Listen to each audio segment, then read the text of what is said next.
আজকের বিষয় শীতের মধ্যে ছাগলের বাড়তি যত্ন।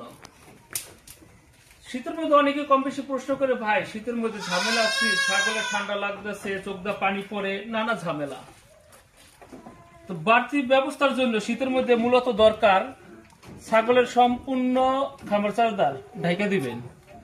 তারপরে দ্বিতীয় কথা হচ্ছে খামার 200 বাল্ব জ্বালাই দিবেন। এরপরে খাবার তালিকায় দানাদার খাবার পরিমাণ বাড়াইতে হবে।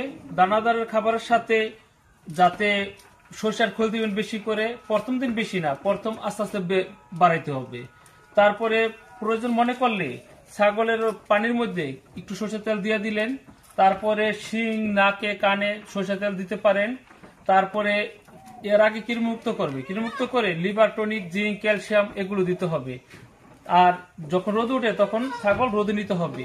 ইনশাল্লাহ ছাগলের কোনো সমস্যা হবে না আমি মনে করি।